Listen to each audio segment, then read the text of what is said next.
Hello दोस्तों, स्वागत है आप लोग का हमारे चैनल एसएससी ड्रीम स्टडी पर। दोस्तों आज आपके एसएससी एमटीएस एग्जाम 2024 के 21 अक्टूबर के फर्स्ट शिफ्ट का भी एग्जाम खत्म हो चुका है। लगभग 2 दिनों के बाद आपका एग्जाम जो है फिर से कंटिन्यू हुआ है। तो उसका जो फर्स्ट शिफ्ट है यानी 21 अक्टूबर का फर्स्ट शिफ्ट, जिसका कुछ क्वेश्चन यानी कि 25 जीके जीएस क्वेश्चन में से कुछ क्वेश्चन हमें मिले हैं, यानी लगभग 12 से 13 क्वेश्चन, जिनका आज हम आपको रिव्यू कराने जा रहे हैं।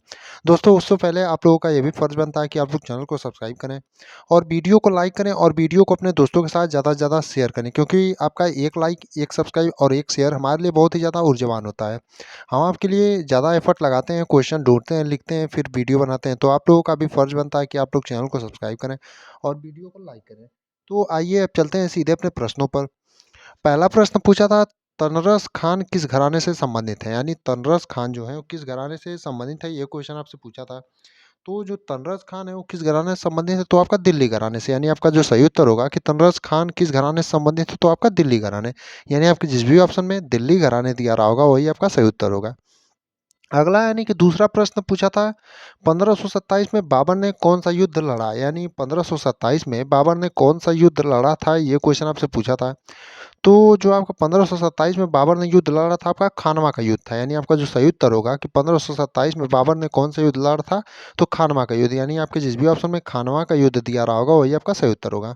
अगर बात करें तो खानवा का युद्ध किसके और किसके बीच हुआ था, तो एक तो आपको दिया ही यहाँ पर बाबर था, और दूसरे व्यक्ति कौन थे, तो आपका बाबर वर्सेस राणा सांगा। यानी अगर आपसे पूछे कि खानवा का युद्ध किसके और किसके बीच हुआ था, तो बाबर और राणा सांगे के बीच। अगला यानी कि तीसरा क्वेश्चन है, मल्टी डायमेंशनल पॉवर्टी इंडेक्स में सबसे ज़्यादा अमीर केंद्र शासित प्रदेश कौन है। यानी जो मल्टी डायमेंशनल पॉवर्टी इंडेक्स है उसमें सबसे ज़्यादा अमीर केंद्र शासित प्रदेश कौन सा है, यानी कि सबसे अमीर का मतलब कि आपका सबसे ज़्यादा धनवान कौन सा है, तो आपका लक्षद्वीप होगा। अगर आपके ऑप्शन में लक्षद्वीप दिया रहा होगा तो वही आपका सही उत्तर होगा। यानी कि मल्टी डायमेंशनल पॉवर्टी इंडेक्स में सबसे ज़्यादा अमीर केंद्र शासित प्रदेश आपका कौन सा है, तो लक्षद्वीप होगा। आप लोग दिल्ली पर गौर मत करिएगा, क्योंकि दिल्ली में भी बहुत सारी गरीबी है। तो दिल्ली नहीं होगा, तो आपका लक्षद्वीप ही होगा। अगला यानी कि चौथे नंबर का प्रश्न था कि कांग्रेस के 1905 के अधिवेशन के अध्यक्ष कौन थे। यानी कांग्रेस का जो 1905 का अधिवेशन हुआ था उसके अध्यक्ष कौन थे, ये क्वेश्चन आपसे पूछा था। तो जो कांग्रेस के 1905 का अधिवेशन हुआ था उसके अध्यक्ष आपके गोपाल कृष्ण गोखले थे। यानी कि आपका जो सही उत्तर होगा कि कांग्रेस के 1905 के अधिवेशन के अध्यक्ष कौन थे, तो गोपाल कृष्ण गोखले थे। यानी आपके जिस भी ऑप्शन में गोपाल कृष्ण गोखले दिया रहा होगा वही आपका सही उत्तर होगा। अगर बात करें गोपाल कृष्ण गोखले की, तो हमने एक दिन बताया था आपको, जब गांधी जी से प्रश्न पूछा था तो बताया था कि जो गोपाल कृष्ण गोखले हैं और गांधी जी के राजनीतिक गुरु हैं। यानी अगर आपसे पूछे कभी कि गांधी जी के राजनीतिक गुरु कौन है, तो आपके गोपाल कृष्ण गोखले ही हैं जो गांधी जी के राजनीतिक गुरु हैं। अगला यानी कि पांचवा प्रश्न है, काला घोड़ा महोत्सव कहाँ मनाते हैं। तो काला घोड़ा महोत्सव जो है वो कहाँ मनाते हैं, तो आपका महाराष्ट्र में। यानी आपका जो सही उत्तर होगा महाराष्ट्र दिया रहा होगा आपके ऑप्शन में, या मुंबई दिया रहा होगा। यानी कि काला घोड़ा महोत्सव जो है वो कहाँ पर मनाते हैं, तो महाराष्ट्र में। एक और आपका बात करें महाराष्ट्र की, तो यहाँ पर गुड़ी पड़वा, यहाँ का जो नववर्ष है वो भी एक बहुत ही महत्वपूर्ण त्योहारों में से एक है। तो आप लोग गुड़ी पड़वा जो होता है यहाँ महाराष्ट्र में ही मनाते हैं, और कब, नववर्ष के महोत्सव पर।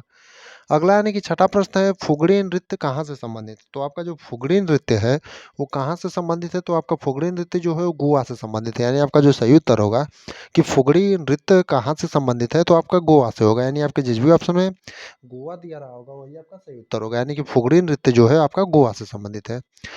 एक क्वेश्चन आपका था, इसमें क्वेश्चन पूरा सही से पता नहीं चल पाया है। क्वेश्चन क्या था, 2022 में बेस्ट कोरियोग्राफर का नेशनल अवार्ड किसने जीता। यानी बेस्ट कोरियोग्राफर का था, या फिर 2022 में कुचिपुड़ी में कोरियोग्राफर का अवार्ड किसने जीता था। आप लोग अब बताइएगा क्वेश्चन क्या था। हम इसका आंसर बता देते हैं कि 2022 में बेस्ट कोरियोग्राफर का नेशनल अवार्ड किसने जीता था।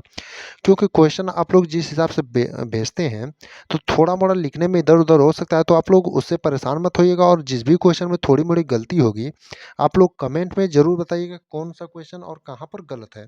और जो भी बचे हुए क्वेश्चन होंगे इस शिफ्ट के, क्योंकि हमें सभी तो क्वेश्चन पता नहीं चले, अभी 25 क्वेश्चन पूछे जाते हैं जीके जीएस के, तो जो बचे हुए क्वेश्चन होंगे उससे भी आप लोग जरूर भेजिएगा। तो 2022 में बेस्ट कोरियोग्राफर का नेशनल अवार्ड किसने जीता था, तो आपका सतीश कृष्णन ने। यानी आपका जो सही उत्तर होगा सतीश कृष्णन होगा। अगला क्वेश्चन है कि विब्रेंट विलेज का उद्घाटन किसने किया? यानी विब्रेंट विलेज जो है उसका उद्घाटन किसने किया था? तो अमित शाह ने। यानी आपका जो सही उत्तर होगा कि विब्रेंट विलेज का उद्घाटन किसने किया था? तो अमित शाह ने।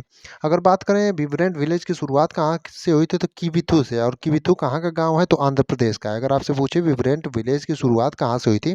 तो किबिथु से। और किबिथु आपका कहाँ का गाँव है? तो आंध्र प्रदेश का। बात करें अमित शाह की, तो अमित शाह के पास 2 मंत्रालय आपके हैं। एक तो गृह मंत्री हैं, ये सबको पता है, और सहकारिता मंत्रालय इन्हीं के अंदर में आता है, यानी सहकारिता मंत्रालय के भी यही अध्यक्ष हैं। अगली बात करें 9वें क्वेश्चन की विष और अमृत और विष पुस्तक के लेखक कौन है? तो अमृत और विष पुस्तक के जो लेखक हैं अमृतलाल नागर है। आप देख सकते हैं अमृत से अमृतलाल नागर हो गया। यानी कि अमृत और विष पुस्तक के जो लेखक हैं आपके कौन है? अमृतलाल नागर है। एक क्वेश्चन आपका म्यूजियम ऑफ सी किसे कहा जाता है? ये क्वेश्चन पूछा था, तो आप लोग कमेंट में जरूर बताइएगा क्या ये क्वेश्चन पूछा था या नहीं, और इसका लैंग्वेज क्या था। यानी कि लैंग्वेज अगर आप लोग बताते हैं तो इसका आंसर हम बताने का प्रयास करेंगे। और एक क्वेश्चन आपका कागज मनी से प्रश्न था, यानी कागज मनी से अब क्या प्रश्न था ये भी पूरा कंफर्म नहीं पता चल पाया, तो इसलिए आप लोगों से रिक्वेस्ट है जो भी क्वेश्चन बच रहे हैं सिर्फ के, जो भी लोग पेपर देकर आए हैं वो कमेंट में जरूर भेजें, क्योंकि आगे आने वाले दिनों में जिनका भी पेपर है उनके लिए ये क्वेश्चन थोड़े मोड़े उपयोगी साबित हो जाते हैं। एक क्वेश्चन आपका सोपोसी से था। अब ये भी क्वेश्चन पूर्ण रूप से नहीं पता चल पाया। ये 3 क्वेश्चन तो 4 क्वेश्चन लगभग थे। एक 7वें नंबर का 2022 में बेस्ट कोरियोग्राफर वाला, और 10वां 11वां 12वें नंबर का। ये क्वेश्चन पूर्ण रूप से नहीं पता चल पाया है, और जो भी बचे और इसके अलावा प्रश्न हो उसे भी आप लोग कमेंट में जरूर भेजिएगा।